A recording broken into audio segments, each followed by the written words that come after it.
हाँ भाई क्या हाल है भैया, welcome to another episode of askganjiswag। आप आई होप आप लोग जाओ खैरियत से। इट्स संडे और आज की डेट क्या है, एक second I forgot, 28th of July.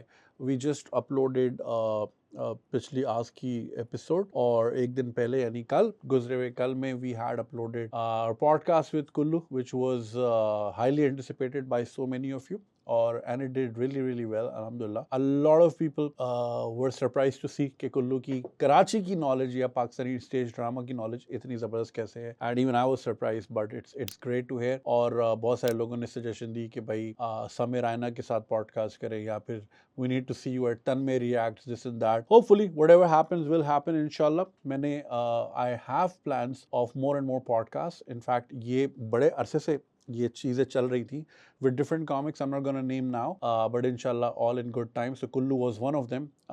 And असल में जैसे कुल्लू ने खुद कहा कि हमें शोएब मलिक और सानिया मिर्ज़ा की तरह दुबई में मिलना पड़ता है. So once I found out that Kullu का शो है and I also had some dates available, so we made it happen and alhamdulillah it did well. However, unfortunately, YouTube has demonetized it for no reason. So होता ये कि अगर कोई copyright issue हो, आपने कोई म्यूजिक यूज किया हो या कोई फुटेज यूज की हो, तो वो बता देता है कि जी इस मिनट से इस मिनट तक जो है ये वो है, तो उसको आप while the video is uploaded उस पार्ट को आप उड़ा सकते हो, ठीक है। उसके बाद आप उसको दोबारा अपील करो तो वो सही हो जाता है। However in this situation it did not give any reason. तो उसमें अमूमन होता ही है कि शायद टाइटल प्रोवोकेटिव है या थंबनेल में कोई ब्लड वगैरह है या कुछ जिस तरह की कोई इंजरी दिखाई गई। Of course we know all these things, हम अवॉइड करते हैं, तो मुझे समझ नहीं आया। तो across the border was the title of the podcast और कहीं उसको अक्रॉस द बॉर्डर को चूंकि एआई है उसे ये ना समझाओ कि जी कोई बॉर्डर क्रॉस करने की टेक्निक बताई जा रही है, हालांकि ऐसी कोई बात नहीं थी। बट फिर भी मैंने उसको चेंज कर दिया, but it's still not monetise. वैसे भी संडे है, my YouTube company, the company that handles my channel, उनका काम ही यही है इस किस्म के लफड़ों को सॉर्ट आउट करना। बट जो भाई हैं वो खुद मियामी में है और टीम जो है सिंगापुर में है, वो मैनुअली रिव्यू करेगी। ऑफ कोर्स आज वीकेंड है, कल भी वीकेंड था। अब I don't know, I have missed out on all these. अभी तक कितने 2 लाख लोग देख चुके हैं, so I have missed out on that. Of course देखो अब इसमें कुछ एक दो बंदे हैं, पीपल हु डोंट अंडरस्टैंड जी हर वक्त पैसे के लिए। इट्स नॉट अबाउट पैसे भाई। ऑफ कोर्स आप अपनी जेब से तो नहीं लगा लगा के चीज़ें करोगे ना, things need to make economic sense. तो इसीलिए कोशिश ये होती है कि ज़रूरी नहीं हर चीज़ में प्रॉफिटेबिलिटी हो, बट एटलीस्ट जो एक्सपेंसेस हुए वो तो मीट हो। अब आप पीकेआर में कमा के यूएस डॉलर में या दिरहम्स में जाके खर्च करो थाउजेंड्स ऑफ देम और फिर उसके बाद रिजल्ट ना मिले तो ऑफ कोर्स इंसान को दुख होता है।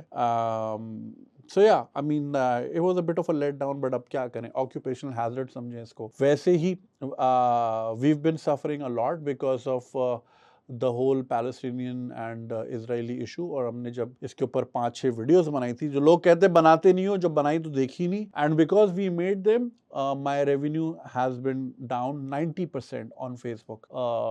तो ऑफ कोर्स ये चीज़ें लोग देखते नहीं हैं and people don't care about it, और बस दूसरे की उस पर नजर। खैर व्हाटएवर, अब ये चीज़ें चलती रहती हैं, ऑक्यूपेशनल हैजर्ड है, सो अब इससे गुजारा करना पड़ेगा। इसके अलावा so I have been flirting with this idea of live podcast, and when I say live podcast it won't be stream live. देखिए पाकिस्तान में ना आप इंटरनेट वाले किसी भी चीज़ का रिस्क नहीं ले सकते। We have done live transmission वगैरह वगैरह, बट दैट इज बिकॉज हमने यहाँ पे 5 इंटरनेट लगाए हुए हैं, एक नहीं दो नहीं 5, ताकि एक खराब हो दूसरा, दूसरा नहीं तो तीसरा, राइट। तो और उसमें भी इश्यूज आ जाते थे, इफ़ यू रिमेंबर जो हमने रमज़ान ट्रांसमिशन की थी या क्रिकेट की ट्रांसमिशन की थी। So live podcast, by live podcast I mean with live audience, right, ताकि लोगों को वहाँ पे भी थोड़ा एक महसूस होने का मौका मिले। एंड साथ ही साथ बहुत सारी जाहिर बातें सवालात मेरे जहन में नहीं आते। ऑफ कोर्स अगर आप रिसर्च करके बैठे हो वो एक ठीक है, मगर कभी कभी ऐसा होता है कि मुझे घर जाके ख्याल आता है या अगले दिन आता है ये पूछ लेता या पूछ लेता। So it's good to have more and more people and not just for entertainment value but also to have an engaging conversation. तो मैं बहुत अरसे से ये चीज़ सोच रहा था कि एक लाइव पॉडकास्ट का सेटअप भी होना चाहिए and it would be short और उसका एडिटेड वर्जन यूट्यूब पे चला जाए। तो ये मैं बड़े अरसे से करना चाह रहा था। सो इफ़ी एंड वासे जिसके बहुत बड़े फ़ैन हैं कुल्लू भाई और बहुत सारे लोग इंडिया से भी, तो एंड ऑफ कोर्स क्रिकेट का टॉपिक ही ऐसा है कि वो चलता बहुत है। दोज टू वो जो डुओ है वो बड़ा एनर्जेटिक भी है और बड़ा जो है एंटरटेनिंग है।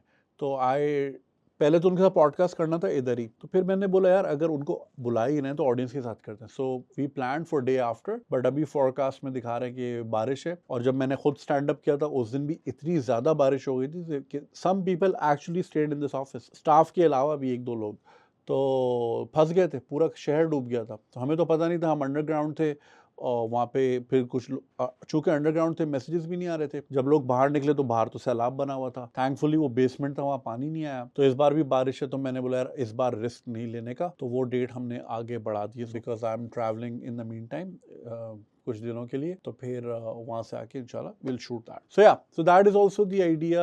और बहुत सारी चीजें हैं जहन में होती हैं। आई विल इंशाल्लाह have a very much and much clearer head in the coming days. तो फिर ये कि I will be thinking about कि फर्दर क्या क्या चीजें की जा सकती है और किस तरह एवोल्यूशन लाया जाए इस इंडस्ट्री में। I have always been the trendsetter because I always take the risk. I fail 99% of the times, but जो फिर एक सक्सेसफुल होता है वो अल्हम्दुलिल्लाह they do really really well. So and this is one of those things. So yeah चले, बातें तो बहुत हो गई, चलते हैं आज के सवालात की तरफ। अच्छा, ये जो सवाल है ये उन्हीं भाई की तरफ से आया है। अभी देखिए लक होती है कि कुछ लोगों की बार बार ईमेल नजर आ जाती है और कुछ लोग होते हैं वो बेचारे लिखते हैं और वो नजरों से नहीं गुजर पाती। सो ये वही वाले भाई हैं जिन्होंने कहा था कि वो ऑफिस की पार्टी में नहीं जाते और बहाना बना के, जो इंग्लैंड से थे और घर चले जाते हैं, and he is missing out on corporate fun stuff. So the question is, and a very typical British Pakistani question, is Kamala Harris a threat to Pakistan? सलाम जुनैद भाई, I want to ask you an important question which I think will shape the geopolitical positioning of Pakistan. With recent news of Joe Biden dropping out, now Kamala Harris has been nominated as a candidate from Democrats for presidential race of USA. Joyet bhai, you already know how Indian lobby was at its peak in UK when Rishi Sunak was president. Indian investments were flowing like anything here. Companies like TCS and others were on every marathon banner and advertisement board. The Indian student count jumped threefolds. With an Indian African origin women in the White House, I think America will repeat the same mistake and let Indian lobby function in full swing.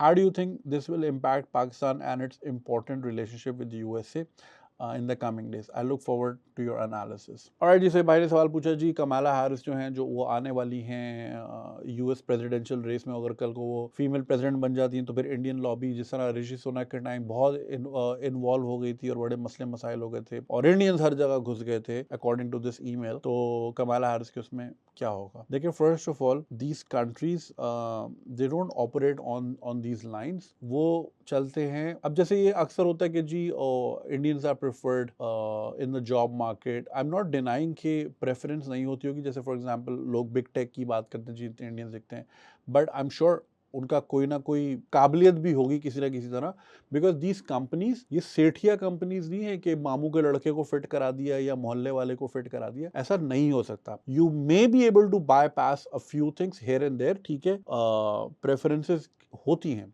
Right, मगर at the end of the day आपने काम भी तो चला रहा ना। Google तो चला, गूगल बिठा नहीं सकते किसी राजेश के चक्कर में, या माइक्रोसॉफ्ट नहीं दाव पे लगाया जा सकता। टैलेंट भी कहीं ना कहीं मौजूद होता है। तो ये जो एक है ना परसेप्शन, देखो first of all Indians are 6 times more in numbers than Pakistanis. फिर दूसरी चीज ये कि मैंने पहले भी बोला था कि when I was trying to do BCS back in 2003, हमारी तमाम किताबें जो C लैंग्वेज की थी या C++ की या विजुअल बेसिक की, they were all written by Indian authors। तो वो उस वक्त से कंप्यूटिंग में बहुत आगे थे। और मैंने पिछली एक एपिसोड में वो शेयर भी किया था, वो जो एक एप्पल के मैकिनटॉश का ऐड था, वो 90s का ऐड था, राइट। तो Indians have been when it comes to computing, खैर ये बात तो किसी और जगह निकल रही है। सो पॉइंट बीइंग कि जी वो आके इस तरह करेंगे। देखो फर्स्ट ऑफ ऑल ये जो हमारे यूट्यूब कंटेंट है ना सनसनीखेज वाला, कि बस पाकिस्तान तो बहुत इंपॉर्टेंट है, मैं आपको इतने निकाल के दिखा दूं थंबनेल्स। ट्रंप ने हाथ जोड़ लिए, जो बाइडन ने माफी मांग ली, अमेरिका घुटनों पे आ गया, ये जो सनसनीखेज वाले और ये हर जगह होते हैं, इंडिया में भी इस तरह के बहुत चैनल्स होंगे, लेकिन यहाँ पे भी हमें दिखते हैं। तो वो जो है उसके जो लोग वो उस टाइप का कंटेंट कंज्यूम करते हैं, वो समझते हैं पाकिस्तान बहुत इंपॉर्टेंट है। देखिए पाकिस्तान की इंपॉर्टेंस रही है अपनी जगह, बिल्कुल रही है, which is why global powers have flirted with us here and there, मगर अब नहीं है। और अमेरिका भी चला गया है यहाँ से, और जब से गया फ़ोन नहीं किया, ठीक है। चाइना जो है हमारे अभी जो लोन रीपेमेंट की एडजस्टमेंट कुछ करानी है वो नहीं कर रहा, और सऊदी जो है वो क्रूड ऑयल नहीं दे रहा अब हमें उधार पे, जिस तरह हम हमेशा उधार पे लेते हैं। देखें जो आप ना दुनिया को इस तरह देखें कि दुनिया एक रिश्तेदार है, बहुत सारे ना कजन्स हैं, फूफा है, मामा है, चाचा है, ताया है, ठीक है ना। तो बड़े जो कंट्रीज हैं उनको आप ताया बू मामा जी ले लो, फिर छोटे कंट्रीज इस तरह इस तरह इस तरह करके, तो फिर जो और नेशन आइलैंड्स को आप बच्चों की तरह ले लें, जो कजन्स के बच्चे होते हैं। हर रिश्तेदारों में ना, हर खानदान में एक रिश्तेदार ऐसा होता है वो जो हर वक्त मांगता रहता है कि अम्मी की तबीयत खराब है, थोड़े पैसे दे दें, मेरी नौकरी लग जाएगी, वापस कर दूंगा, ये कर दूंगा, वो कर दूंगा। और अगर आप हमारी देखें ना, जो मामलात हैं दुनिया में वो इसी तरह के हैं। कभी चाइना के पास चले गए पैसे, इट्स वेरी शेमफुल, मुझे अच्छा नहीं लग रहा है ये बोलते हुए। हम एक 26 करोड़ का मुल्क है, लेकिन unfortunately the way we have been ruled, और जिस तरह हमारी एलीट ने हमें हमारा खून चूसा है, और जिस तरह हमारी अवाम भी डेड है, खास हर चीज़ जो है शराफी बढ़ा दी, शराफी ही करती है। तुम क्या करते हो? कुछ किया? बांग्लादेश की मिसाल देखो, बांग्लादेश की नौजवान नस्ल ना सिर्फ आज वो भाई वो मुल्क ही अलग करके ले गए थे, उनकी उसमें दम था ना, स्ट्रीट पावर में, मुल्क ही अलग कर लिया उन्होंने अपना। और आज भी देखो बांग्लादेश के स्टूडेंट जो हैं वो आज से नहीं, हमेशा से शऊरी तौर पे वो बड़ा आगे है और वो लड़ रहा है कोटा सिस्टम के खिलाफ। जबकि हम जो हैं बस किसी के हाथ जब तक बेवकूफ़ नहीं बनते, सड़क पे नहीं आते, और आते हैं फलाना धरना, ये धरना, वो धरना, अगला अपनी डीले कर लेता है, आपको बोलते चलो जी घर जाओ, ये लो बिरयानी का पैकेट, ये लो 1000 का नोट, चलो जाओ घर। यही करते आए हम हमेशा तक। सो ये सारी चीज़ें उन पर डाल देना भी गलत है। हमारा क्या खुद का क्या रोल है? हम ना वो वाले रिश्तेदार हैं जो कि जिसकी बीमारियां नहीं ख़त्म होती। कभी ये हो गया, कभी वो हो गया, कभी ये इलाज कराना है, कभी बिजली का मीटर कट गया है तो पैसे दे दे, गैस नहीं आ रही, बच्चों की स्कूल की फीस देनी है। तो आप ना एक बार हेल्प कर देते हो, 2 बार हेल्प करते हो, फिर आप बोलते हो अरे ये बार बार आता है। और या तो चलो ना कि आप अगर हेल्प मांग रहे हो तो आप वापस भी कर रहे हो, आप वापस भी नहीं करते, तो फिर ना आपसे नजरें चुराते हैं। होता है ना कि अक्सर किसी दावत में वो वाला रिश्तेदार मिल जाए, आप कटते पे यार ये इस टेबल में ना आ जाए, आप यूं करके जरा बैठ जाते हो ना। तो हम ना ग्लोबल स्टेज पे इस तरह है, लोग हमसे नजरें चुराते हैं, यार ये भी आएगा पैसे मांगेगा, अभी ये फ्लड का रोना रोएगा, फिर ये दहशतगर्दी का रोना रोएगा, हमें पैसे देने कॉम्बैट करना है। तो रूट कॉज को हम कॉम्बैट करते नहीं है, बस ऊपर से फसल काटते रहते, नई फसल आती रहती है, राइट। हमारी उतनी वैल्यू नहीं है जितनी हमारे कोई यूट्यूब चैनल या इस तरह के जो बाबे हमारे रहे हैं ना, कि जी पाकिस्तान जो है दुनिया को डिक्टेट कराता है और दुनिया की 3 सुपर पावर्स को सुपुर्द खाक किया है। कहाँ किया है सुपुर्द खाक? रशिया का हाल देखो, तुम लोग वीजा के लिए तरसते हो उसके कि जी रशिया तबाह कर दिया। कहाँ तबाह हुआ है रशिया? 10 साल पहले ओलंपिक्स हो रहे थे रशिया में। तबाह हाल मुल्क ऐसा होता है कि वहाँ ओलंपिक्स होते हैं? अजीब फजूल फरसूदा चीज़ें कि जी हमारे बगैर दुनिया चल नहीं सकती। किसने बोला नहीं चल सकती यार? वो भाई क्या बेचते हो क्या? एक बात बताएं, आज जो है हम अज्यूम करते हैं कि पाकिस्तान जो है इनविजिबल है, एग्जिस्ट नहीं करता। दुनिया को क्या फर्क पड़ेगा मुझे बताएं? अगर हम ताइवान को निकाल लें ना इस इक्वेशन से, तो माइक्रोचिप्स की शॉर्टेज हो जाएगी, बड़े मसले मसाइल हो जाएंगे, इलेक्ट्रिक गाड़ियां नहीं बनेंगी और बहुत सारे मसले मसाइल हो जाएंगे, ठीक है ना। इसी तरह हम अगर चाइना को माइनस कर दे दुनिया से तो कॉस्ट ऑफ गुड्स बढ़ जाएगा, राइट। तो दुनिया पे बहुत बड़ा इंपैक्ट आएगा, इकोनॉमिक इंपैक्ट आएगा। इसी तरह सेफ्टी सिक्योरिटी, ये वो 10,000 चीजें हैं जो दूसरे मुल्क गारंटी करते हैं, वो अलग बात है, खुद जाके बमबारियां करते हैं। तो फर्क पड़ता है उनके होने ना होने से, हमारे होने ना होने से क्या फर्क पड़ता है? मुझे ये बात आप बता दो। तो ये जो हम एक हाई हॉर्स पे हमें बिठाए, ये असल में हमें इंजेक्शन ठोके हुए हैं, बड़े बड़े ना, ये बड़ी मोटी सिरिंज वाले इंजेक्शन ठोके हुए लोग नशे में, जिस तरह वो दिखाते ना ओपियम वॉर के टाइम में चाइनीज पड़े रहते थे।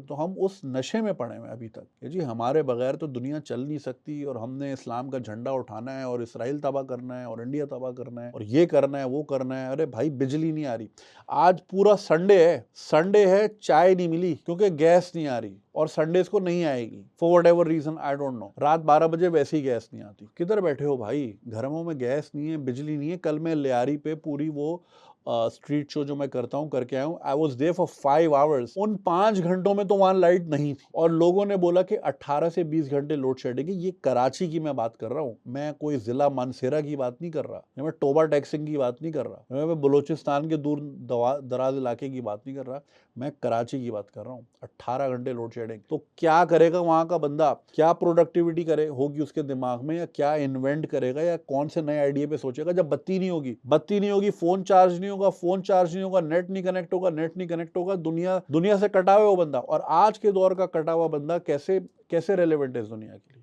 तो भाई इन चीजों से, इन नशों को छोड़ो, आप जितनी जल्दी छोड़ सकते हो।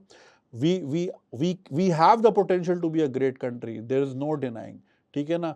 जज्बा हम में बहुत है, वो अलग बात है, उसको मिस यूज़ किया गया है दूसरी चीज़ों पे लगा के, अगलों ने अपना समेटा और आगे पीछे हो गए। But we need to wake up और इन चीज़ों से बाहर आए कि जी हमारे बगैर दुनिया चल नहीं सकती। भाई दुनिया को देते क्या हो तुम, कुछ भी नहीं है यार, ठीक है ना। सिर्फ मैन पावर, वो भी मीडियोकर सी, जिसको जो किसी को भी नहीं चाहिए, अनस्किल्ड है हमारी मैन पावर।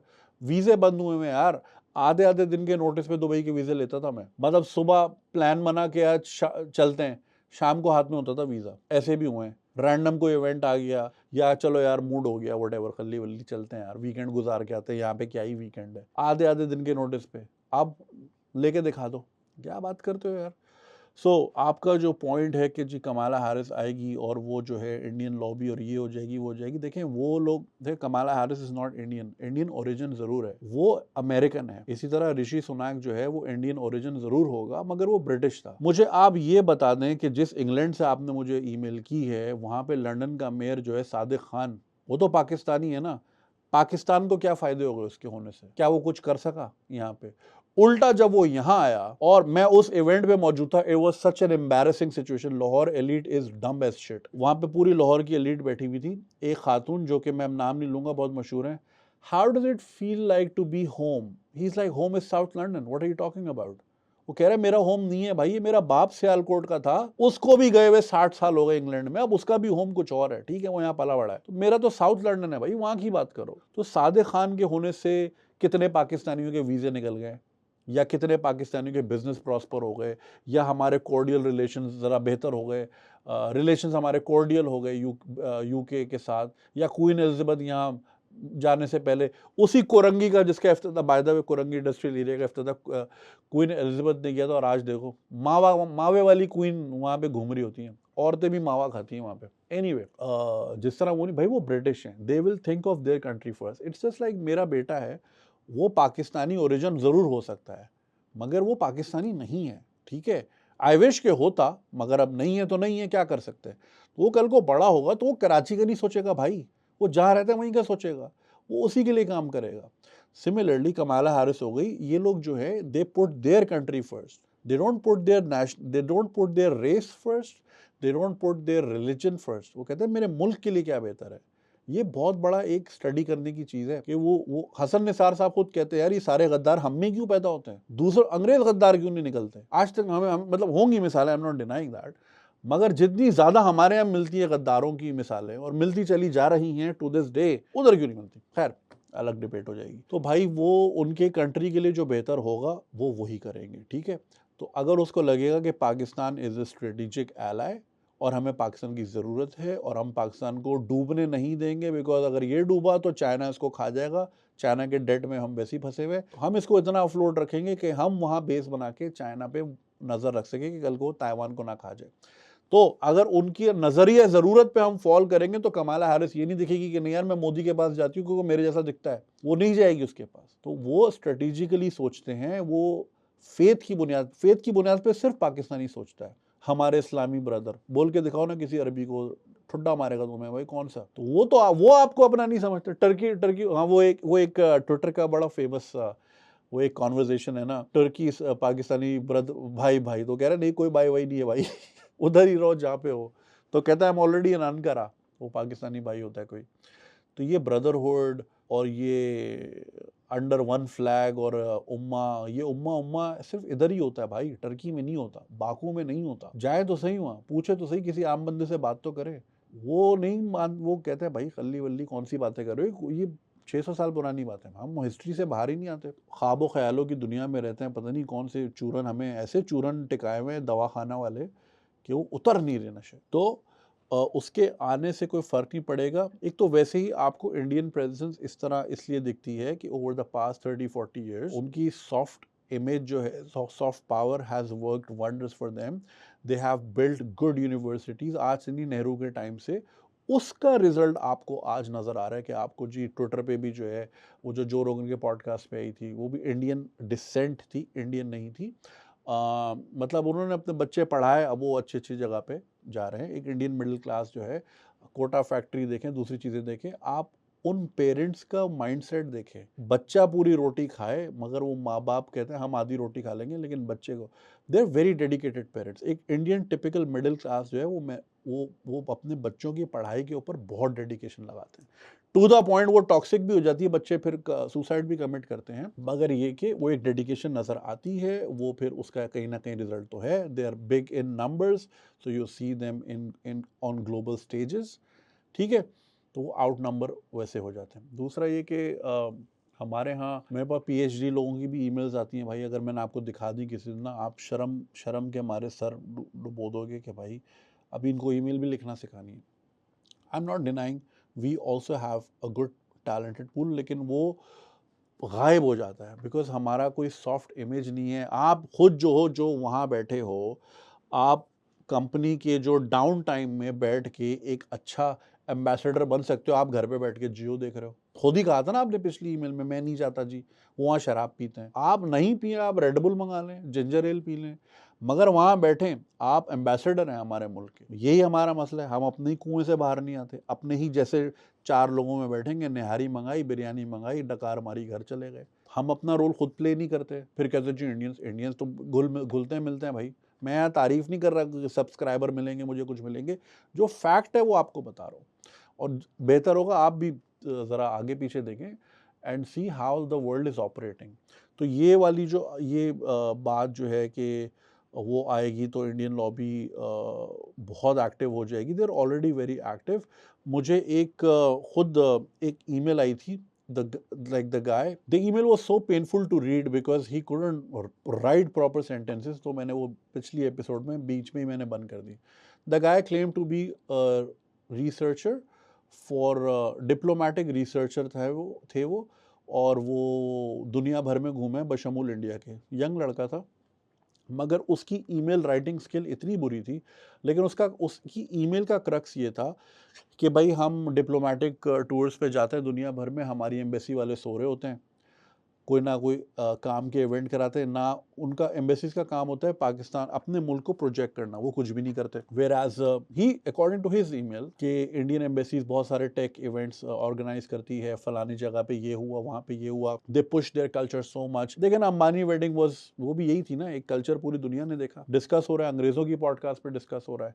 तो इस तरह सॉफ्ट इमेज ट्रैवल करती है। खैर, तो वो, बट अब आप खुद सोचें, जो एक डिप्लोमेटिक रिसर्चर है, उसकी अपनी ईमेल राइटिंग इतनी पुअर है कि मेरे सर में दर्द हो गया, मैंने आधी ईमेल पढ़ के बंद कर दी, वीडियो ही बंद कर दी। मैं यार अब कौन पढ़े, तो फिर अब आप क्या उम्मीद लगाओगे किसी से। खैर, so there are multiple layers to this question. बात इधर से उधर हो रही है, क्रक्स उसका ये है कि हमारी इंपॉर्टेंस दुनिया में इतनी ज़्यादा नहीं है जितनी लगती है। Afghan war is over. जब तक अफगान वॉर थी, देखो, जब तक अमेरिका से पैसे आ रहे थे, हमारी इकोनॉमी का ये हाल नहीं हुआ था। और जब वो चले गए अफगानिस्तान से, मतलब पिछले 40 साल से तो यही चल रहा था ना, पहले जिहाद चल रहा था सोवियट्स के अगेंस्ट, दिस एंड दैट, फिर वॉर ऑन टेरर आया, तो वो पैसे आ रहे थे तो मुल्क चल रहा था। आज पता चला हमें हमारी औकात क्या है, अब पैसे आना बंद हो गए, the money is drying up, nobody is answering our calls. और ये बोलना कि जी वो रशिया और चाइना के साथ मिलके हैं, हम एक सुपर पैक्ट बनाएंगे और ये वो, यार नहीं बन सकता ना। फिर वो बोलेंगे यार, फिर ये आए दिन पैसे मांगेंगे। अब पिछले दिनों एक टिकटॉक चल रही थी, अब आई डोंट नो कि वो मिडल ईस्ट रीजन के लिए थी खास या क्या थी, उसके नीचे ये लिखा हुआ था, it could be a propaganda video as well, मतलब उसका caption could be a propaganda, कि जी चाइना ने तमाम मुस्लिम ममालिक को बुलाया और पाकिस्तान को दावत नहीं दी। But I am not sure वो इवेंट सही था या नहीं था, it could be Middle East only, तो तभी अरब कंट्रीज थे वहाँ पे। तो खैर, पॉइंट बीइंग के वही वाले रिश्तेदार बन गए हम दुनिया के कि यार से नज़रें चुराते हैं, अभी आएगा पैसे मांगेगा, सलाम दुआ मौसम ये वो, और फिर यार वो थोड़ा सा अगर कुछ कर दो, तो यही करते हैं। तो भाई वो उस हाई हॉर्स से नीचे आए। We are an average country that produces nothing substantial for the world, not in terms of man power, neither in terms of any technology. तो सीन ऑफ है अपना, इतना ख़ास नहीं है। तो कमाला हैरिस आए, कोई भी आए, वो अमेरिका का ही सोचेंगे। बाराक ओबामा टेक्निकली मुसलमान है, जितने जितने ड्रोन उसने मारे मुसलमान मुल्कों में किसी ने नहीं मारे, right.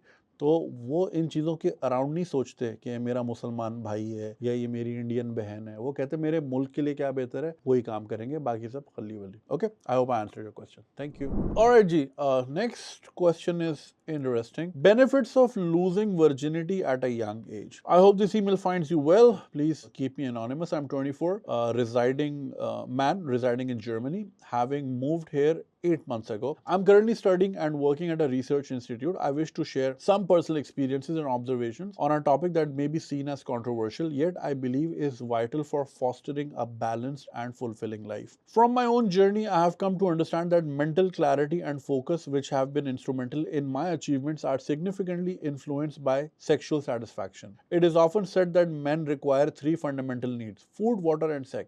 This realization became evident when I lost my virginity. Before this, I struggled with porn addiction, viewed people as mere sex objects, and battled constant frustration. This state of mind severely impacted my social interactions and job prospects.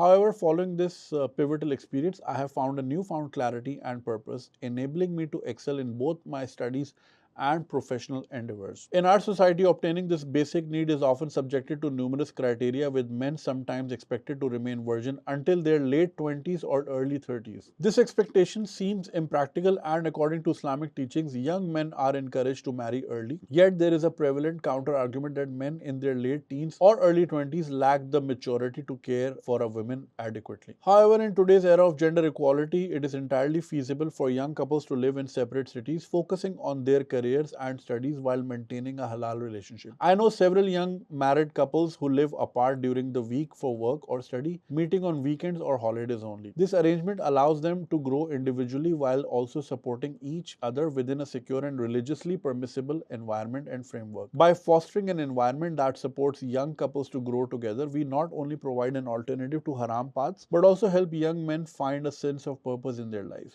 It is crucial that we move away from the notion that women should only marry already established men. Instead, we should encourage young couples to build their own lives together from a young age. I hope my message resonates with those who read it and can help empower other young men facing similar challenges. Our issues are genuine and deserve to be addressed with compassion and understanding. Thank you for taking the time to consider my thoughts. Best regards. So, brother asked a very good question. जो ये चीज़ hint कर रहे हैं, it's called post nut clarity. इन्होंने कहा कि जी जब तक मैं पाकिस्तान में था, पोर्न एडिक्शन थी, फ्रस्ट्रेशन थी क्योंकि मेरी बेसिक नीड मीट नहीं हो रही थी, और जब जर्मनी आया और वो मिलने लग गई तो अब ये कि मेरा फोकस बहुत ज़्यादा है लाइफ की तरफ, वगैरह वगैरह वगैरह। अब इसमें सम पीपल आर्ग्यू कि वेस्टर्न कंट्रीज़ की तरक्की का पीछे राज ये कि वो अपनी ये वाली नीड पहले ही साइड पे कर देते हैं। वो इतना रज चुके होते हैं, मतलब हम 30 पे आके सोच ही रहे होते हैं कि करना क्या, वो तब बहुत कुछ कर आके उसको they get it out of the system, and that's why the focus is razor sharp. खैर, अब ये मजाक वाली बात है, इसमें बहुत सारी लेयर्स हैं, बट इसको अगर हम इस तरह देखें कि of course it does help you a lot once you fulfill your desire. There is a lot of clarity, और काफ़ी दिमाग खुलता है इंसान का, वरना फिर वो एक ही तरफ फिक्सेटेड होता है। और जिस तरह हम देखते हैं हमारे मुल्क में जो इतनी ज़्यादा पोर्न एडिक्शन बढ़ गई है या सेक्स क्राइम्स बढ़ गए हैं, उसकी बुनियादी वजह ये है कि people are not getting their basic need met. और जो भी यूएन की भी रिपोर्ट थी कि 3.5 करोड़ लोगों की शादी नहीं हुई है पाकिस्तान में। कल मैं इतने लोगों से मिला, I was doing a road show, people looked older और उनकी शादियाँ नहीं हुई थी। वो कह रहे हैं हम अपना घर का किराया दें या शादी करें। तो of course it leads to a lot of frustration, और फिर इंसान क्या ही प्रोडक्टिव रहेगा। अब इसमें बहुत सारी चीज़ें देखें, यंग मैरिजेस होनी चाहिए। अब मैं आपको आप बोलेंगे जी आपने तो एपिसोड नंबर 103 में कहा था कि नहीं, इंसान साइकोलॉजिकली मैच्योर हो, इमोशनली मैच्योर हो, इमोशनल कोशेंट उसका अच्छा हो तब जाके वो लाए, वरना फिर I mean it's a very subjective thing. बहुत से लोग 22 साल की उम्र में मैच्योर हो जाते हैं, बहुत से लोग 40 में भी नहीं होते। उस चीज़ के ऊपर आप there is no formula to it. मगर एक चीज़ जो मैं देखी है, नोटिस की है, और मैं बड़ी एडमायर करता हूँ, वो लोग जो people who are in their 40s और उनके बच्चे टीनेजर्स हैं, राइट। जैसे मेरे बॉस थे, he is from Pathan family, उनकी 18 साल में शादी हो गई, 20 में बच्चा हो गया, और जब खुद 42 के हुए तो बच्चे का मैट्रिक भी हो गया था, राइट। आई एम 41, मेरा बच्चे का भी ग्रेजुएशन हुआ है नर्सरी का, राइट। तो मैं अब ये चीज जो देखता हूँ ना, मैं नोटिस करता हूँ कि यार देखो एनर्जी लेवल सेम होने चाहिए। बच्चा अगर खेलने चाह रहा है, फुटबॉल खेले, बाप का सांस ही नहीं आ रहा, राइट, या बाप बिस्तर मर्ग पे है और बच्चे अभी मैट्रिक का एग्जाम दे रहा है, गैप ज्यादा नहीं होना चाहिए। या फिर ये कि जी 40 की उम्र में बच्चा हो रहा है, अब इंसान जो है वो पूरा पका हुआ मर्द बन गया है और अभी वो बच्चा है और वो उससे डील नहीं कर पा रहा उस लेवल पे आके, और वो गैप बहुत ज्यादा है, बॉन्डिंग नहीं हो पा रही। Again it's a subjective thing, मैं ये नहीं कह रहा कि सारे ऐसे होते हैं। सो अब यंग मैरिजेस हमारे मुल्क में भी होती हैं, बहुत से फेमस लोगों के बच्चों की भी हुई हैं, यूट्यूबर्स भी हैं इस तरह के वगैरह वगैरह, उसको लोग बड़ा सेलिब्रेट करते हैं कि जी बड़ा अच्छा काम किया और ये वो वगैरह वगैरह, ठीक है। मगर आप अगर उन सब चीज़ों में एक पैटर्न नोटिस करें, या अगर हमारे जो बिजनेस फैमिलीज हैं, मेमन फैमिलीज होती हैं, देली वालाज होते हैं, वो अपने बच्चों की बहुत जल्दी शादी करा देते हैं। वाई? बिकॉज बच्चे ज़रूरी नहीं उन्होंने ज़्यादा पढ़ाना होता है उनको, और दूसरा ये होता है कि उन्होंने कारोबार संभालना है, और तीसरा ये कि वो सब अरबपति होते हैं, तो उनके पास वो वाली टेंशन ही नहीं होती कि बिजली का बिल किसने भरना है और ये कहाँ से होगा, राशन कहाँ से आएगा वगैरह वगैरह, वो कर लेते हैं, राइट। और फिर एक आम आदमी जो किराए के मकान में बैठा है वो भी ये चीज़ देखता है, फिर वो सोचता है कि हाँ यार ये this is the right thing to do, but उसके पास वो वाले मीन्स नहीं है। वो दौर अलग थे जब इंसान जो है तिजारत करता था, या फिर जिस तरह खेती बाड़ी करता था, तो खेती बाड़ी के लिए एमबीए नहीं करना होता 24 साल का, वो आप 12 साल 13 साल जहाँ आपके हाथ मजबूत हुए शुरू हो गए, ठीक है। लोगों की उम्रें ज़्यादा नहीं होती थी, जल्दी शादी हो गई, जल्दी बच्चे हो गए, 27 28 30 35 में फारिग हो जाते थे लोग, जिंदगी से ही फारिग, चिकन पॉक्स हो गए मर गए, डायरिया हुआ है मर गए, राइट। अब जो है दुनिया डिफरेंट तरीके से ऑपरेट करती है, और उसमें पढ़ाई लिखाई ये सारी चीज़ें ज़्यादा ज़रूरी हैं। खैर, लेकिन इसमें जो इम्पोर्टेंट पॉइंट है विच आई टोटली अग्री विद, कि उसमें अगर तो देखें आजकल बड़ा ट्रेंड है शुगर डैडीज़ का, तो सबको पकी पकाई रोटी चाहिए, किसी को ज़्यादातर लोगों को स्ट्रगल नहीं करनी, ग्राइंड नहीं करनी, कि हम यार शाहरुख की गौरी नहीं बनना किसी ने, कि मैं मिल के इसको शाहरुख खान बनाएंगे, सबको पका पकाया अमिताभ बच्चन चाहिए, राइट। तो ऐसे नहीं होता, उसमें फिर होता है कि आप वक्ती तौर के तो फ़वाइद ले लेते हैं, कि जिसमें आप फाइनेंशियल सिक्योरिटी हो गई वगैरह वगैरह, लुई बैग हो गया, और दोनों साइड से होता है, मैं खाली औरतों को नहीं ब्लेम कर रहा, मर्द भी इस तरह के होते हैं, वो घात लगा के बैठते हैं कि कोई अच्छी असामी मिल जाए, तो फिर वो चूंकि एक एजेंडा ड्रिवन चीज़ होती है, वो फिर वो बॉन्डिंग हो नहीं पाती, और फिर एक पॉइंट के बाद आप बोलते हो यार मैंने क्या कर लिया। अच्छा, दूसरा हमारे इस तरह का कल्चर नहीं है ना। अब आपने इस तरह की बात की कि जी वो मियाँ बीवी दूसरे शहर चले जाएं, वहाँ रहें, यहाँ पे अलग रहने वाला सीन ही नहीं है। एक तो हमारे लड़के भी इतने मेच्योर नहीं होते, उनके हाथ पैर फूल जाते हैं जब पहली बार दुबई जाके किचन में खड़ा होना पड़ता है तो चूल्हा ही नहीं जलाना आता, मैं भी ऐसा ही था। और कपड़े कैसे धोने, और वॉशिंग मशीन में जो इतने सारे बटन हैं वो करते क्या हैं, फिर गूगल करते हैं दिस एंड दैट, तो हमें वो इंडिपेंडेंट लिविंग सिखाई नहीं जाती। फिर अब आपके 21-22 साल का बच्चा अगर लेट से कराची से मूव होकर लाहौर चला जाए अपनी जिंदगी खुद बिल्ड करने के लिए, ठीक है, ठोकरे खा खा के इंसान सीखता है, बट हमारे यहाँ सिक्योरिटी के इतने सारे दूसरे मसाइल बहुत ज्यादा हैं, कल्चर का बहुत बड़ा मसला है, बहुत सारे रीजन है। What you said, I totally believe in this. 21-22 में शादी करके gate it out of the system, right, ताकि फिर रेजर शार्प फोकस हो जाए कि हाँ भाई ठीक है ये चीज़ तो मेरी कवर हो गई, खाना पीना सेक्स जैसा कि आपने लिखा, राइट। मगर कितने लोग हैं लड़की वाले साइड से जो कि एक 22 साल का लड़का जिसने अभी करियर शुरू ही नहीं किया है उसको अपनी बेटी दे दें? कितने लोग होंगे आपकी नज़र में? ये जैसे मैंने कहा ना, ये 17 साल 18 साल वाले आपको, सॉरी 17 साल कह रहा हूँ, ये 18 19 20 साल वाली जो शादियां दिखती हैं, फेमस शादियां, वो सब अरबपति लोग होते हैं भाई। उनको ना काम पे जाना है ना पैसे की कोई टेंशन है, तो वो उनको जचती हैं ये चीज़ें, राइट। बट अगर एक आम इक्वेशन में देखें, बहुत सारी रीज़न है, लड़की देगा कौन? सबको चाहिए भाई ऑस्ट्रेलिया कनाडा का वीज़ा और ये वो फलाना ढिमकाना, 10,000 मसले मसाइल हैं। तो अगर if you are lucky to find a partner like this and then find a family like that, जो इस चीज़ को एंडोर्स भी करे कि हाँ यार मिलके आप अपनी एम्पायर खुद बिल्ड करो, ना कि लड़का जो है वो पूरी ज़िंदगी वो फिर दुबई में लगा दे, सऊदी में लगा दे, वो फिर बचे बचाएगा उसका कुछ भी नहीं है, और फिर हो जाएगी शादी एंड देन लाइक वो एनर्जी लेवल्स नहीं होंगे, वो पैशन नहीं होगा, वो फिर एक साइकिल चल नहीं पाएगी मजे की। हो तो जाएगी, जोड़ तो जाते हैं लोग, हर उम्र के लोगों को आप जोड़ तो सकते हो, बट फिर वो बात नहीं रहती। सो बिल्कुल अपने कल्चर को, रिलीजियस बाउंड्रीज को मद्देनजर रखते हुए, this is the best and secure way and I totally endorse this. अगर तो बिलीफ सिस्टम दोनों साइड से इतना है कि हाँ जिसको मैं लेकर आ रहा हूँ घर में, यू नो शी विल, जैसे वो आपको ईमेल याद होगी डेनमार्क वाली ईमेल थी कि जब वो लड़की कोविड से पहले आई तो वो बड़ी रेजर शार्प फोकस थी और ये वो, और फिर कोविड के बाद वो सिर्फ ड्रामे ही देखती थी बैठ के, तो फिर चीज़ें नहीं चल पाती, और जैसे उन भाई की भी नहीं चल पाई थी. सो अगर तो you find someone like that, go for it, and I hope your families are on the same page, and I hope you are able to convince your families, get it out of the system. देखिए, मैं आपको एक चीज़ बताता हूँ, women they don't want end results. उनको नहीं चाहिए कि बुगाटी खड़ी है, this and that. They just want to see the drive. उनको अगर ये नजर आ जाना कि यार अभी भले इसके पास नहीं है, बट एटलीस्ट में पैशन जरूर है, ये ग्राइंड जरूर करता है, ये संडे को बैठ के आज गंजी स्वैग बना रहा है. You get it. मेरी बीवी ने भी मुझ में यही चीज़ देखी थी. मैंने उससे पूछा था एक बार, because I was practically homeless during, मतलब इन बिटवीन कोर्टशिप सिचुएशन ऐसी आ गई थी. तो मैं like last year I was just asking कि like what did you see, I was just a loser. तो उसने यही बोला कि I saw the drive in you, that you had passion, you had dreams. मुझे बहुत सारी चीज़ें खुद भी नहीं याद रहती. मेरा एक बहुत अच्छा दोस्त है, बहुत अच्छा दोस्त, वो ओमान में रहता है. तो हम दोनों एरम बेकरी पे बैठते थे, एफसी एरिया, उसका घर वो एफसी एरिया में था. तो खैर अब मुझे नहीं याद, बट वो मुझे ये कहता था कि तेरी ना बातें बहुत वो ये वाली होती थी, मैंने ये भी करना है, मैंने ये भी करना है. You used to daydream a lot. उसने मुझे ये कहा कि तेरी बातें ही ये थी, और मुझे नहीं याद वो चीज़ें, शायद मैं कह के भूल गया हूँ. तो वो कहता था कि now I see the result because you are very focused about those things.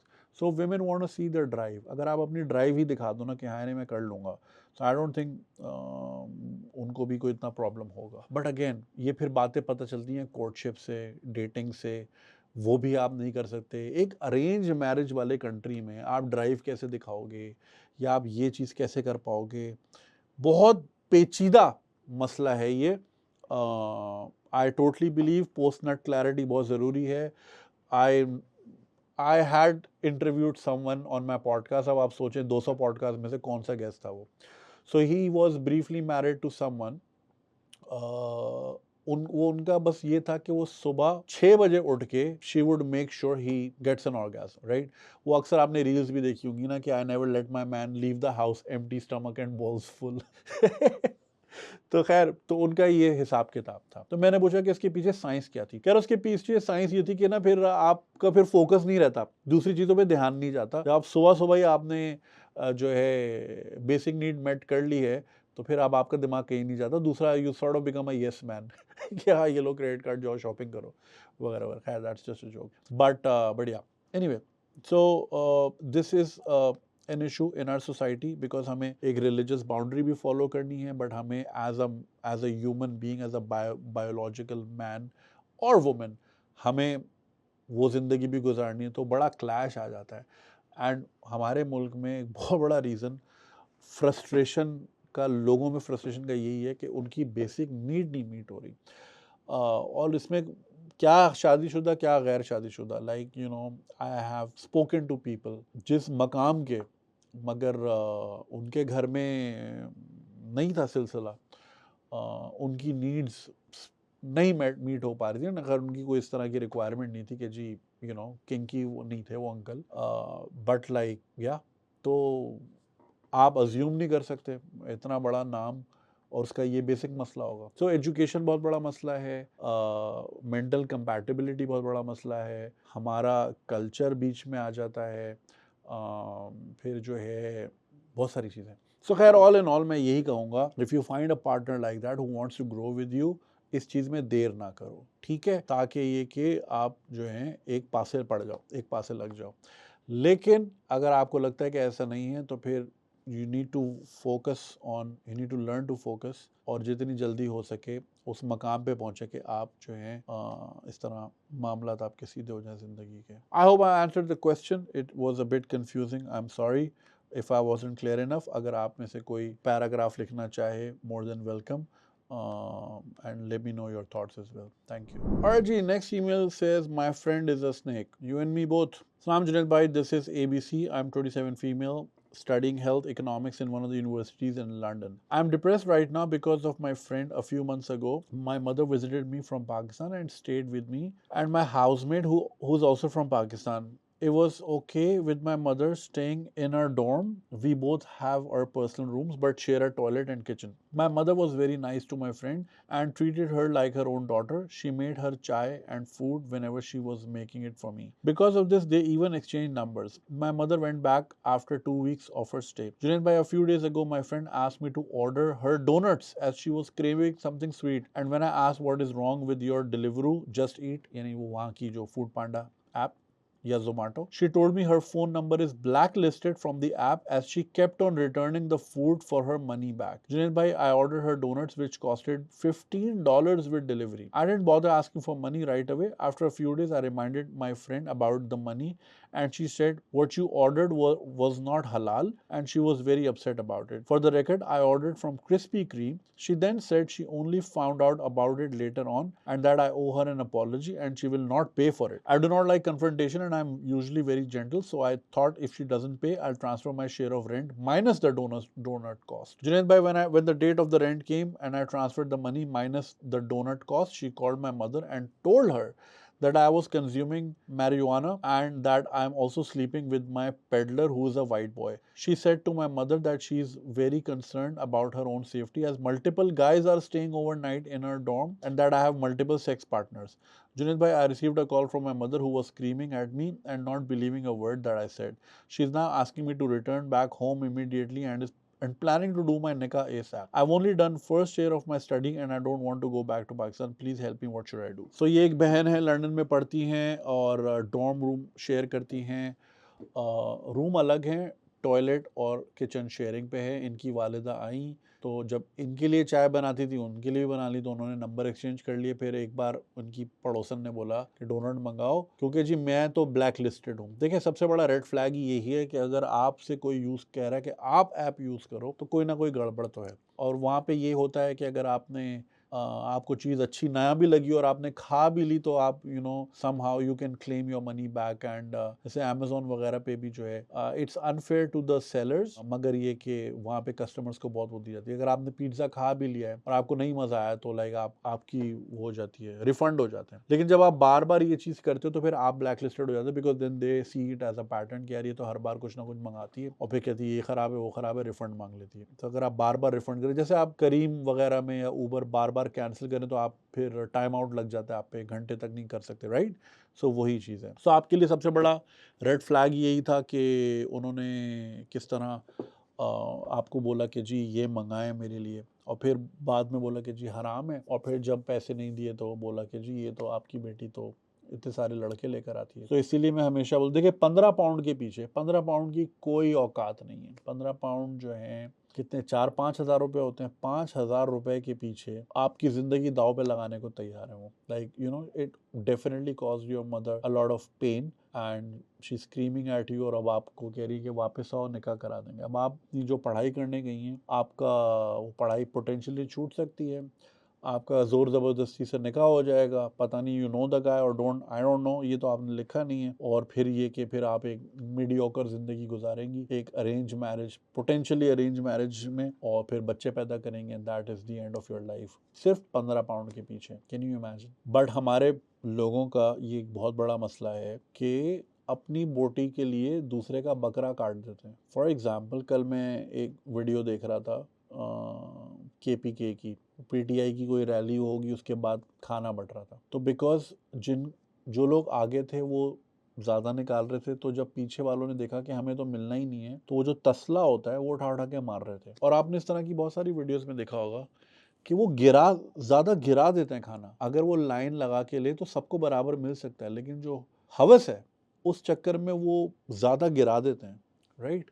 तो वो दूसरे का भी नुकसान करते हैं, अपना भी नुकसान करते हैं. या फिर ये कि अपने वक्ती फ़ायदे के लिए अगले का करियर दाव पे लगा देना है, अगले की ज़िंदगी दाव पे लगा देते हैं. इस तरह की बहुत सारी मिसालें मिलती हैं. तो हम जो हैं इस काम में बड़े चैम्पियन हैं. तो मैं हमेशा से यही कहता हूँ कि जब भी आप पाकिस्तान से जाएँ पाकिस्तानी से दूर रहें और लिविंग कंडीशन में तो शेयरिंग बिल्कुल भी ना करें. अगर अगेन इट्स नॉट इजी, क्योंकि अगर आप दुबई में ही डुबिज़ल की वेबसाइट पे जाएं तो फिलिपिनोस को ही ढूंढ रहे होते हैं एज अ रूम पार्टनर, या फिर ये कि वो उन्हीं को ही रेंट आउट करना चाह रहे होते हैं। Indians prefer in fact north Indian, south Indian यही चल रहा होता है। सो इट्स नॉट ईजी कि आप जाएं और आप जाके जर्मन के साथ रह रहे हैं या स्पेनिश के साथ रह रहे हैं। It's not easy. सो सबके अपने अपने कंसर्न्स होते हैं।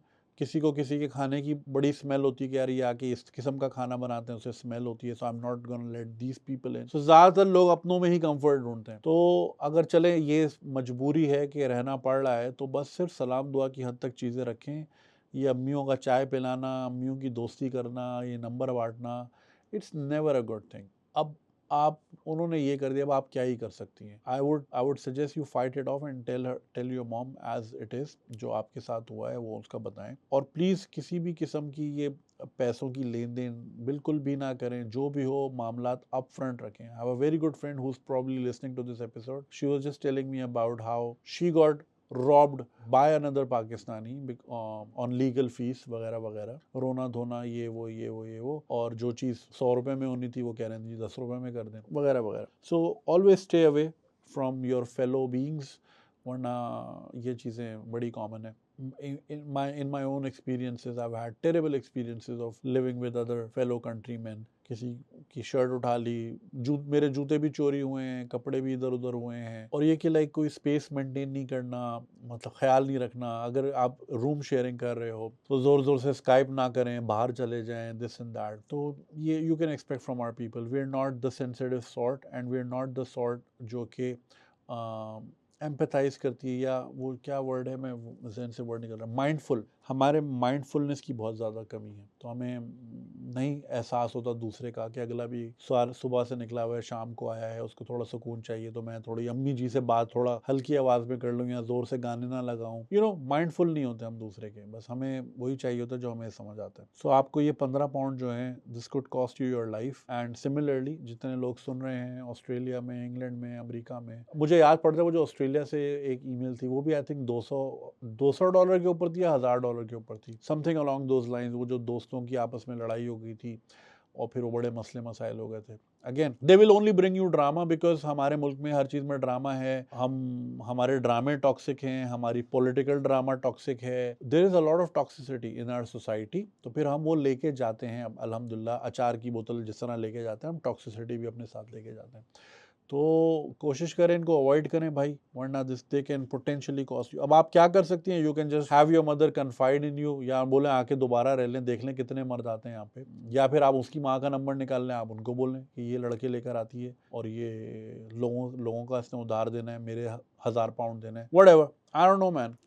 मगर ये कि ऐसे लोगों से का कोई इलाज नहीं है। कोशिश करें इनसे तो दूर ही हो जाएं आप, इससे पहले कि ये और बड़े बड़े इल्ज़ाम आपके ऊपर लगाए, कैरेक्टर असैसिनेशन करे। तो बेहतर है आप इनसे दूरी इख्तियार कर लें। And let this be a lesson to you not to engage and involve desis. Certain limit तक सलाम दुआ रखें। मैं ये नहीं कह रहा कि बिल्कुल ही काट दें, मगर फ्री ना कराएं। उंगली पकड़ाएंगे, बाजू खींच के ले जाएंगे, पता भी नहीं चलेगा आपको। So yes, lesson for other people. जो लोग सुन रहे हैं, 15 पाउंड में जिंदगी बर्बाद हो सकती है। बी वेरी वेरी माइंडफुल कि आप किसके साथ, किसको अपने इनर सर्कल में ला रहे हैं। I have suffered a lot the same way and I hope you guys don't have to go through the same.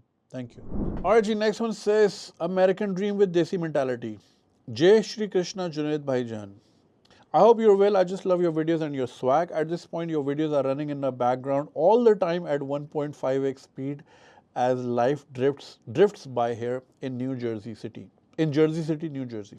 Life is good, but I have a small dent in my heart which I want to talk to you about and seek your opinion on.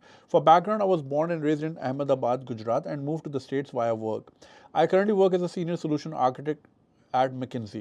I got approached via LinkedIn from a fellow Gujarati guy from Ahmedabad who was struggling after his studies in Jersey as well. He needed guidance and referrals for getting a job. At the time I was working in a small startup company. Since the market is abysmal in tech as biannual redundancies are becoming the norm thanks to adoption of AI, it took him a year to find something.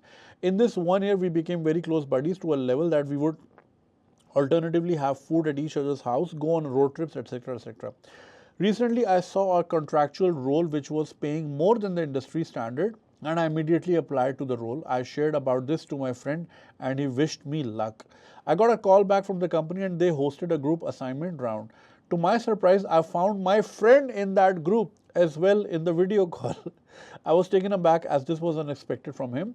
I clearly informed him about the job, and the intention was not to have him apply as well, but was just sharing about what's new in my life. He obviously felt ashamed as well, as he didn't anticipate this group round either. He could have shared that he wants to apply as well, but he chose not to. I'm not an emotional guy, I understand how the world works, but I'd be lying if I said I wasn't hurt. I stopped my everyday shenanigans with him. Obviously, he never apologized or even tried contacting me about how things went down. I now just feel uncomfortable making Desi friends or even friends who work in the same industry. Am I overthinking too much, or is it normal to feel betrayed and heartbroken?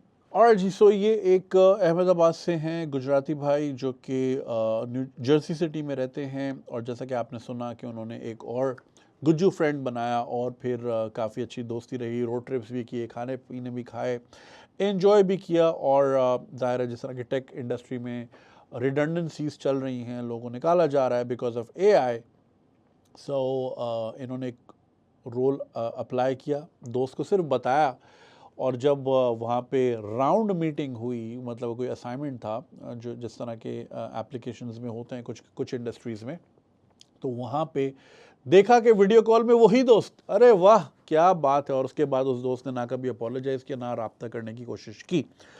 So what's your feeling? First of all भाई, सारे Gujarati new Jersey में क्यों रहते हैं, पहले तो ये बताएं। What's so Gujju about New Jersey? दूसरी चीज़ ये कि of course you are betrayed and it's fine to feel that way, and that is the case. और जैसे मैं अभी पिछली ईमेल में भी कहा था कि like just try not to over share a lot of things.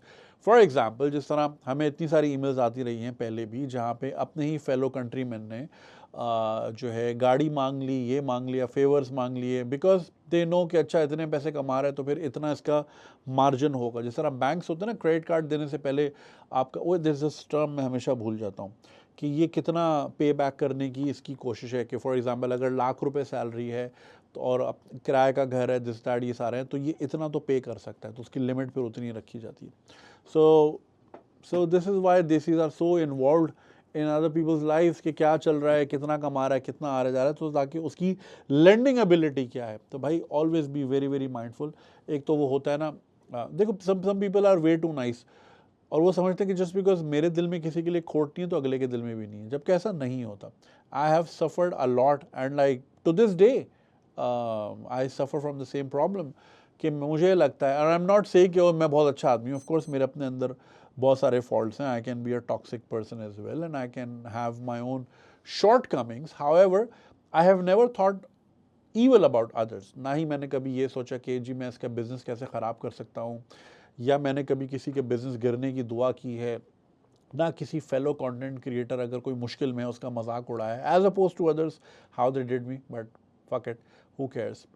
तो कभी उस तरह का नहीं सोचा, ठीक है ना। अपनी खामियां हो सकती हैं मेरे अंदर, मगर ये कि कभी किसी का बुरा नहीं सोचा। लेकिन हम ये सोचते हैं कि अच्छा मैंने नहीं सोचा, वो भी नहीं सोचेगा। लेकिन then we learn the hard way कि अगला जो है आपकी जड़ें काटने पे लगा हुआ था, और वो बार बार वो क्या, when you over water a plant it dies, तो वो होते हैं आपके साथ ही होते हैं, एंड देन आपको लग रहा होता है कि may be they mean good for me because I mean good for them. और अब क्या डिटेल्स में बंदा जाए, लेकिन ये कि वो कहते हैं ना कि कभी भी किसी के साथ फ्यूचर प्लान्स शेयर ना करो। डू नॉट, अभी वो परसों मैंने एक कोट पढ़ा था कि क्या था कि हाँ, show the results, do not tell the plan, just show the results, कि जी मैं ये कर चुका।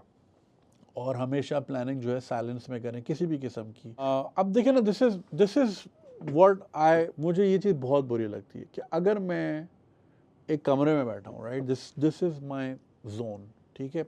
अब if I have allowed someone here, clearly that person means that much to me to be in my own space. लेकिन अगर यहाँ बैठ के भी I am on my toes the whole time कि यार मैं इसको कौन सी बात नहीं बतानी, कौन सी बात बतानी है, कहाँ पे मुझे पॉज लेना है, कहाँ पे मुझे अपने आप को रोकना है, तो then it's not friendship, right. And this is what I always struggle with.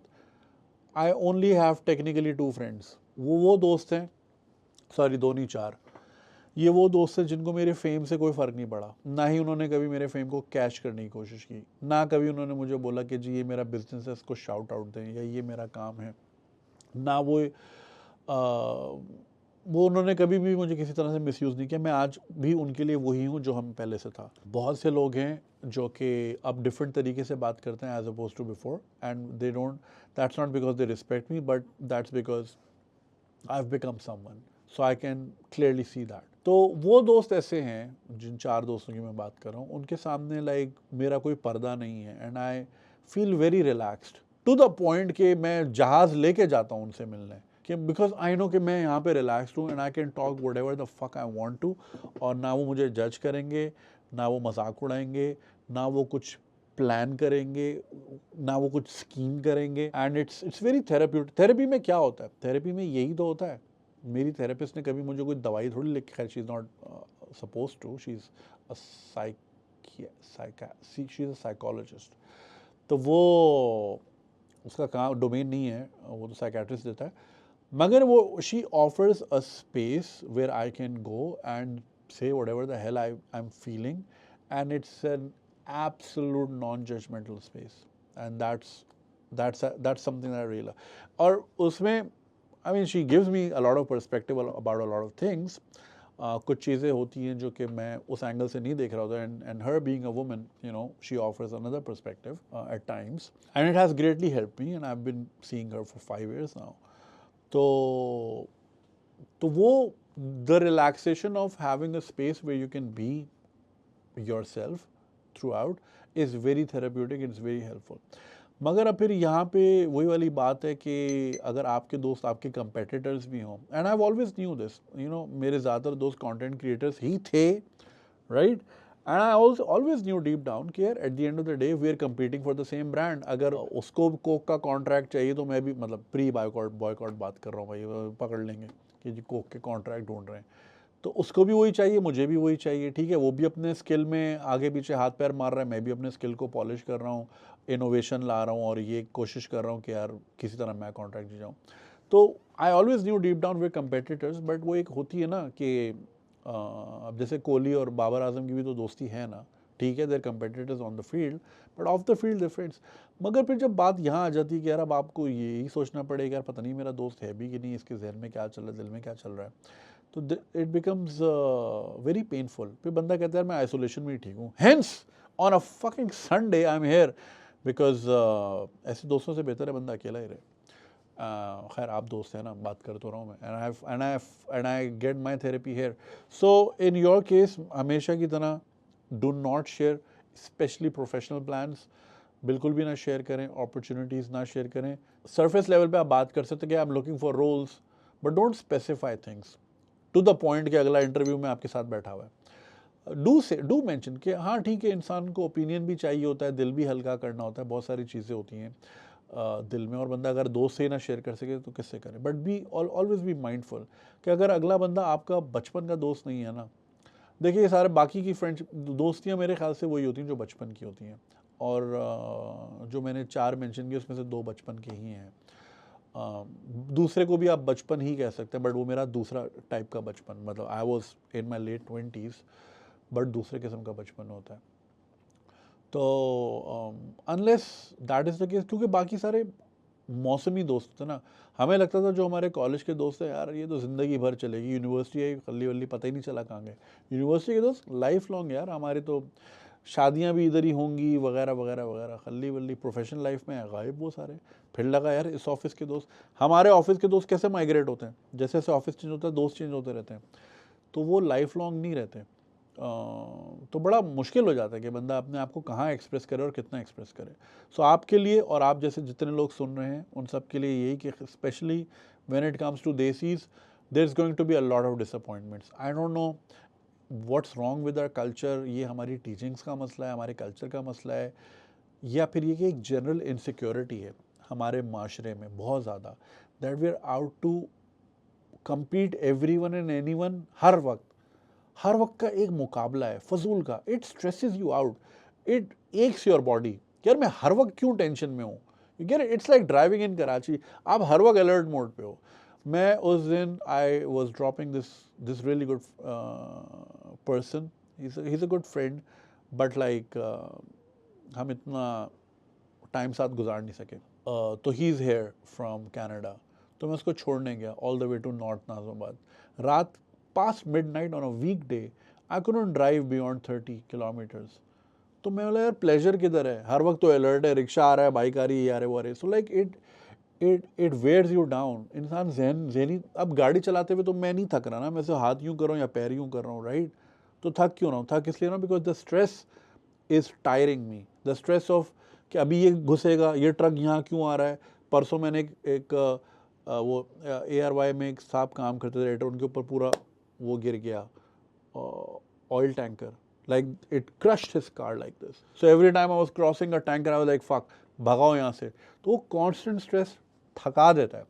तो अगर यही स्ट्रेस आपको दोस्तों में हो रहा है, एक महफिल में हो रहा है जहाँ पे यू शुड बी रिलैक्स्ड, तो फिर यार वो बड़ा ऑफ सीन है। तो सो इट्स अ पता नहीं क्या, it's a cultural problem. Jealousy है, बिट्रेयल है।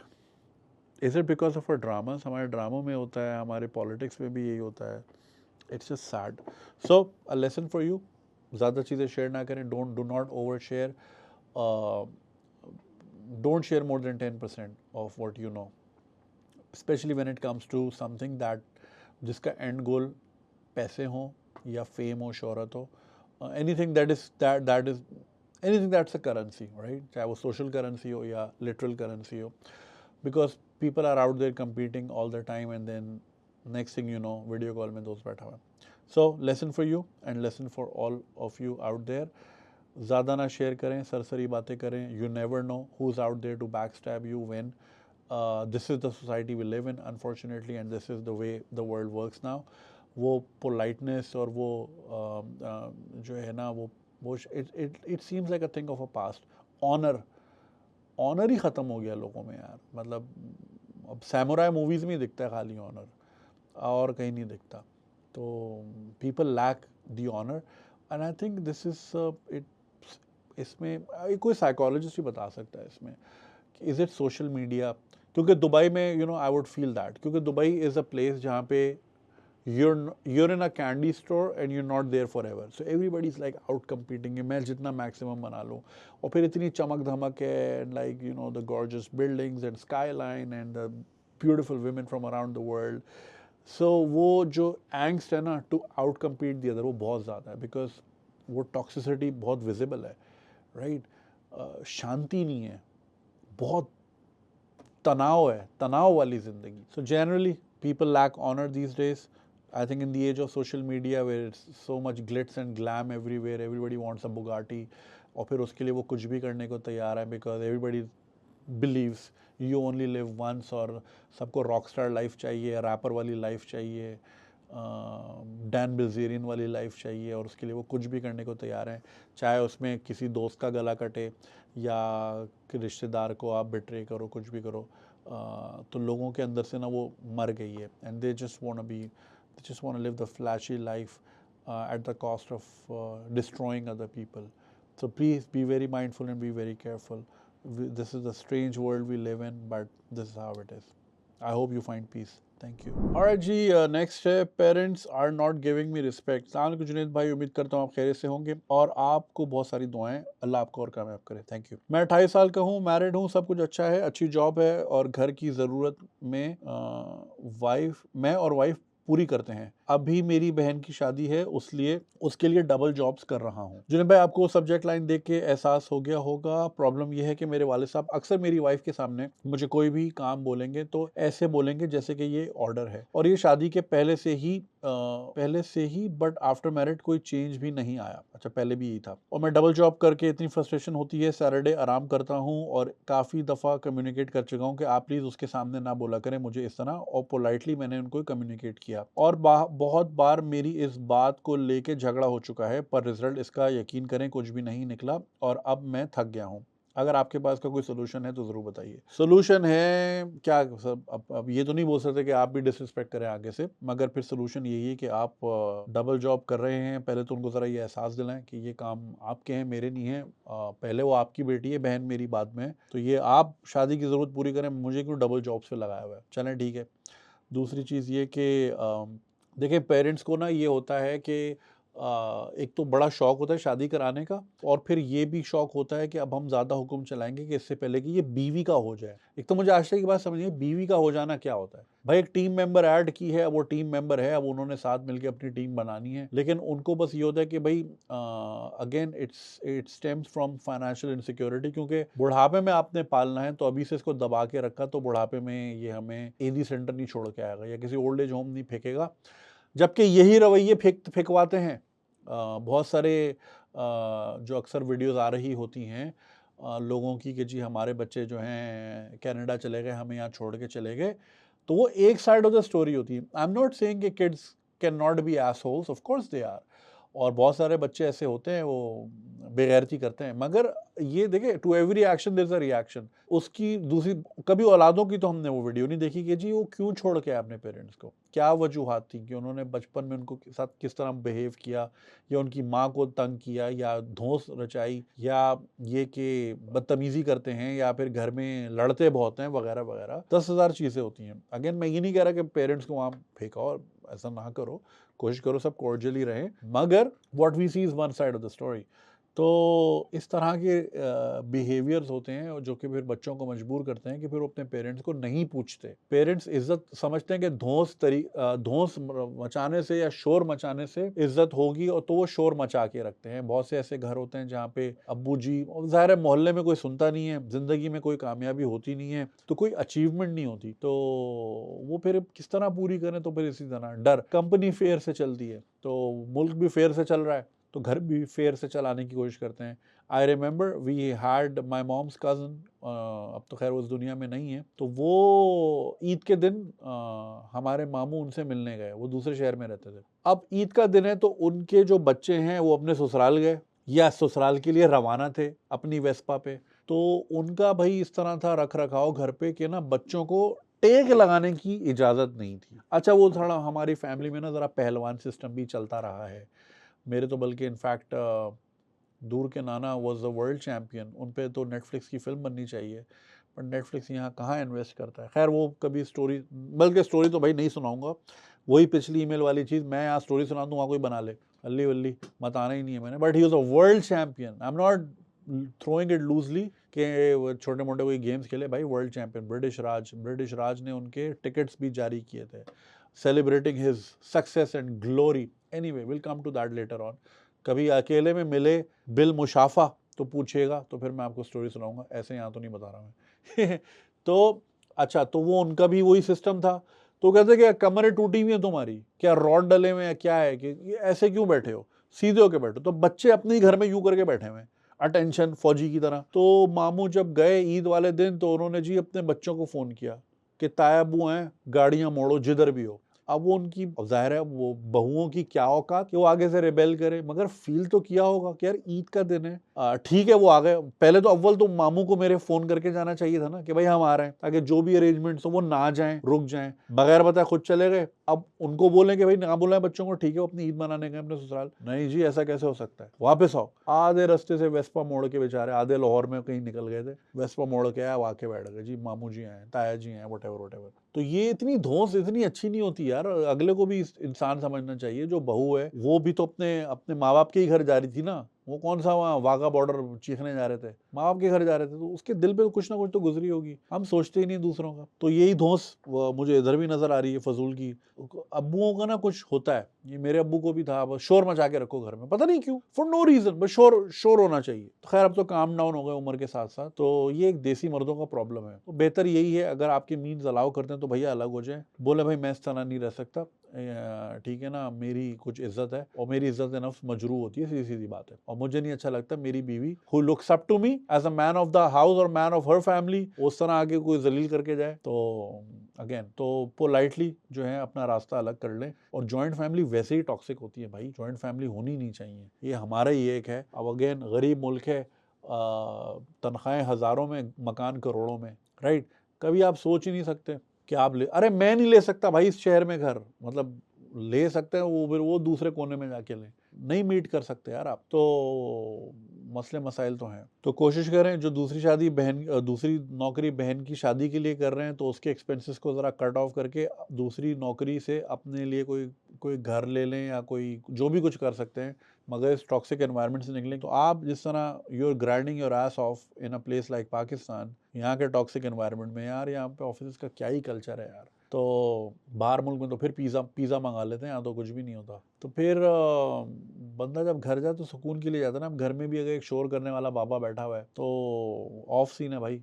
वक्त से पहले बूढ़े हो जाओगे और वक्त से पहले विल खो दोगे ज़िंदगी जीने की। 28 तो कोई उम्र ही नहीं है भाई। तो 20s में तुम शादीशुदा हो, अच्छी चीज़ है। ये तो टाइम एंजॉय करने का होता है। ये टाइम ये फजूल प्रॉब्लम्स रहने का नहीं होता भाई। कोशिश करो, हो सकता है तो अलग हो जाओ भाई, वरना ये टॉक्सिसिटी जो है ना तुम्हें जीते जी खा जाएगी। और सीधा सीधा बोल दो भाई, इसमें कोई रेबेलियस वाली बात नहीं, कोई बदतमीजी वाली बात नहीं है। अगर तो भाई बनती हो ना, गलती हो तो डांट बनती भी है, समझ भी आता है। ठीक है, मेरी माँ मुझे आज भी डांटती है wherever I am wrong and I gracefully accept it wherever I am wrong। वो फजूल का चीखना, फजूल का चिल्लाना, फजूल की टॉक्सिसिटी फैलाना, कल को तुम्हारे बच्चे होंगे वो भी बोलेगा यार ये अपने बाप से मार ही खा रहा था जब हम बड़े हो रहे थे। Nobody wants that kind of life। वो हो गया, आपने समझने सुलझने वाली उम्र गुजर गई है, अब आपने अपनी ज़िंदगी गुजारनी है, छोड़ो इन चक्करों को। तो जो लोग सुन रहे हैं सिमिलर सिचुएशन में हैं तो कोशिश करें आप भी अपना बोरिया बिस्तर कहीं आगे पीछे कर लें, अपनी ज़िंदगी जिए, अपने टर्म्स पे जिए। यार हम लोग पूरी ज़िंदगी दूसरों की टर्म्स पे जीते हैं और फिर कहते हैं यार हमने कोई ज़िंदगी ही नहीं जी। तो कैसे भाई? माँ बाप ने बोला ये कर लो, ये पढ़ लो, इससे शादी कर लो, उधर ये कर लो, उधर मर जाओ, और आप बकरी की तरह इधर उधर उधर, और फिर सियासतदान इधर वोट दे दो, उसको ये नहीं करो वो नहीं करो। पूरी ज़िंदगी दूसरे की डिक्टेशन में गुजार देते हैं, अपनी कोई थॉट ही नहीं होती, अपनी कोई विल ही नहीं होती। इंडिपेंडेंस में बड़ा मज़ा है भाई, बहुत मज़ा है, बहुत मज़े की लाइफ होती है। जब अपना दिल करे भाई, जब दिल करे उड़ गए, जब दिल करे सो गए, जब दिल किया खा लिया। अब वो मैं एक जो सुन रहा था, वो एक हैं घर वालों से चुप के बीवी को हलवा पूरी खिलाने। यार ये क्या बकवास है यार, घर वालों से चुप के हलवा पूरी, बेसिक प्लेजर। मुझे आज भी याद आती है वो ईमेल कि बीमारी का बहाना बना के बीवी को वेस्पा पे बिठा के मैं आइसक्रीम खाने ले आता हूँ दोराजी। कितनी टॉक्सिसिटी है यार हमारे कल्चर में यार। एक बेसिक प्लेजर एज आइसक्रीम, यहाँ लोगों को आइसक्रीम नहीं मिल रही भाई, ऑर्गेजम तो बहुत दूर की बात है, आइसक्रीम ही नहीं मिल रही। खैर, तो यही है मेरे लिए, मेरा मशवरा आपके लिए, जल्दी से पहले कर लें। Thank you. So there's another question. My wife wants me to do a second marriage. Salam Kushresh, I hope you're doing well. I wrote a long email for more than 30 paragraphs, but I think it would be a waste of time. So here I am writing it again, summarizing the whole story. I got married to my wife in 2022. It was a love marriage from my side. You need to know some history to understand the previous line. I met her in 2011 during my undergrad, where she was my professor. She was a kind, helpful, and favorite teacher of everyone. She got married when I was in the last semester. Fast forward to 2021, I met her at an IT event. We started talking and she told me she got divorced in 2017. After 6 months, I directly proposed to her for marriage. She rejected the proposal by saying that she's older than me and is also a divorcee. We had only a 4-year gap. She was 35, I was 31. I was in love with her, so I kept trying. After 4 months, she reluctantly said yes. We got married in a simple way with just nikah at her home. Her parents have already died. However, she told me that she needed some time to accept me as her husband and not as her student. I told her she could take as much time as she wished. It took her 6 months to do so. We started living a happy and joyful married life full of love. We traveled to 5 countries in the next year. In June 2023, she got pregnant and we were the happiest. The next 7 months were all about our baby to come. We were only talking about how we raise our child, etc. It was the night of 23rd December when I woke up to her scream. In the middle of the night, she woke up and felt hungry. She was going to the kitchen and fell off the stairs. Oh God. I rushed her to the hospital. The doctor told me they could only save the mother or the child. I told them to save the wife at any cost. So we lost our baby. And the doctor told me that the extensive damage to her uterus might make it impossible for her to conceive again. I didn't tell her about that. For the next 3 months, she cried every night because she thought it was her mistake. I consoled her as much as I could. After that, she said we should try again. I saw a ray of light, so I didn't tell her anything. She was desperate to conceive, and after trying extensively for 2 months, she went to her gynecologist, where she got to know everything. That night, she cried the most. She even confronted me for not saving her child. I told her how much I love her and I couldn't live without her. I said maybe Allah doesn't want us to become parents, and we should accept that. But she was only blaming herself. One night, out of nowhere, she asked me to do a second marriage. She said that the problem lies within her and not me, and it was her mistake because of which we lost our child. I declined it immediately. Junaid bhai, I love my wife a lot. I cannot think of marrying someone just for the sake of a child. It's been 3 months and She's adamant. She wants me to get married and have a child. I gave her the option to adopt a child, but she denied it. She wants me to continue my race. I tried taking her to therapy, but she's adamant about her decision. She has given me a threat once that she will kill herself if I don't get married. She behaves strangely at times, skips meals, stays in night clothes for days. We haven't traveled in the last 1 year at all. Now she's given me an ultimatum for 1 month. I love my wife a lot. I can't think of anyone else. Please tell me what should I do. First of all, I'm really sorry to hear this. It's very, very unfortunate. इस तरह की चीज़ें हम फिल्मों में ही देखते रहे हैं. And I think this is like the first of its kind that I've come across in the email. So I'm really sorry. I would suggest you take her for grief counseling. For some people, especially for women aspiring to be mothers, it takes them years and years at times. और उसमें सलाम है उन मर्दों को who are very very patient और वो उनकी मोहब्बत ज़्यादा होती है. It trumps everything, every other option that they have. Obviously, what she's suggesting is coming out of not just grief but also it's coming out of her own lacking. और वो उसको उस तरह देख रही है कि वो ओवर कॉम्पनसेट करना चाह रही हैं और कुछ लोगों को होता है कि you need to have your own वगैरह वगैरह. So I think her resentments are at play और वो इस चीज़ को कॉम्पनसेट करना चाह रही हैं कि कल को फिर आप उनको इल्ज़ाम ना दो, जो कि I think you love her way too much to blame her. इसमें adoption is one way. I know of a family, I know an organization who deals with that, and I personally know of a family जिनको शायद 4-5 साल लगे because it's a very extensive process. और उनका यही था कि उनका there was no accident thankfully, but उनका सीन ये था कि हो नहीं सकता था and they found out after they got married. तो फिर they chose the adoption route and alhamdulillah they're very very happy. Of course that option is there. There's also another उसको क्या बोलते हैं where somebody else carries, मगर उसमें फिर आप दोनों का लेते हैं.